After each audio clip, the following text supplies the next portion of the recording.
Bonjour à tous, je suis le docteur Khaled Echadé, je suis pédiatre spécialisé en pneumologie et allergologie.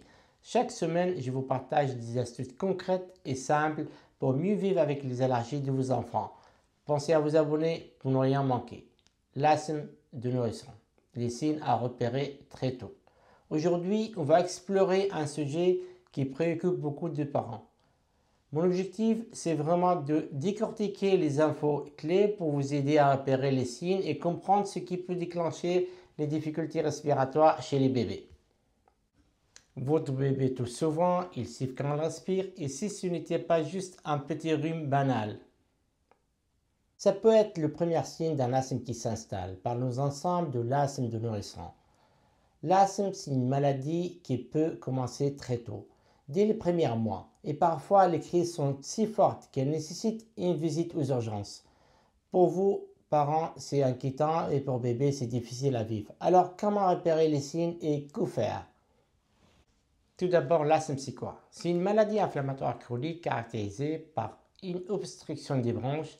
Les bronches, ce sont des petits tuyaux qui amènent l'air jusqu'aux poumons. Qu'est-ce qui se passe exactement en cas de crise d'asthme? Pendant une crise, les bronches réagissent fortement. La paroi s'inflamme, elle gonfle un peu, les muscles tout autour se serrent, se contractent et en plus, il y a une production de muqueuses plus importante que d'habitude.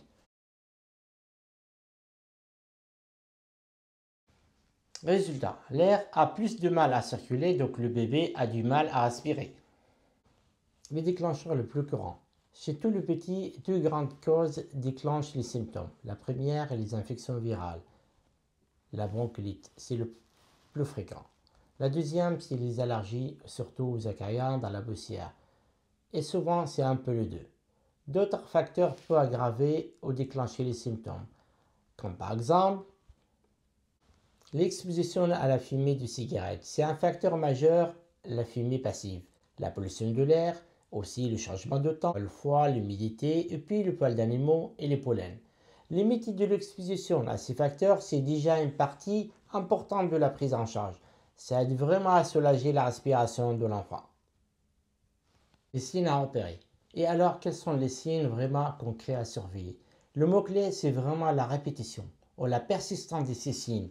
Il ne faut pas s'inquiéter pour un épisode isolé, mais plutôt si ça revient souvent. Alors, quels sont les signes récurrents? Premièrement, une toux fréquente, une toux qui revient surtout. Et c'est assez caractéristique la nuit ou tôt le matin. On dit c'est une toux nocturne. Deuxièmement, la respiration sifflante. Ce petit bruit aigu, un peu musical, qu'on entend surtout quand l'enfant expire, quand il souffle l'air. Ensuite, c'est un essoufflement. On voit que l'enfant respire plus vite que d'habitude, qu'il a de mal à reprendre son souffle.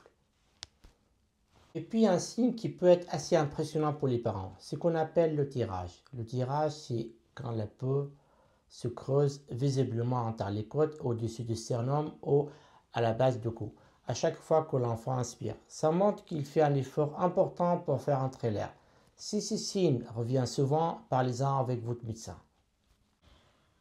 D'autres signes évocateurs, la toux pendant le jour ou les pleurs. Une toux ou un essoufflement qui se déclenche quasi systématiquement quand l'enfant rit, pleure, s'agite un peu, ça peut être un indice. Ou bien des épisodes de sifflement qui se répètent en dehors d'un rhume. Et enfin, un point important, les bronchiolites à répétition. Si un bébé fait disons 3 bronchiolites ou plus, c'est un signe d'alerte fort. Donc si on résume, un bébé qui tousse souvent la nuit et qui souffle régulièrement ou fait de bronchiolites à répétition, là il faut consulter votre médecin. Un diagnostic précoce est vraiment bénéfique. Ça permet une meilleure prise en charge et un suivi adapté. Eh bien, l'enfant peut mener une vie tout à fait normale.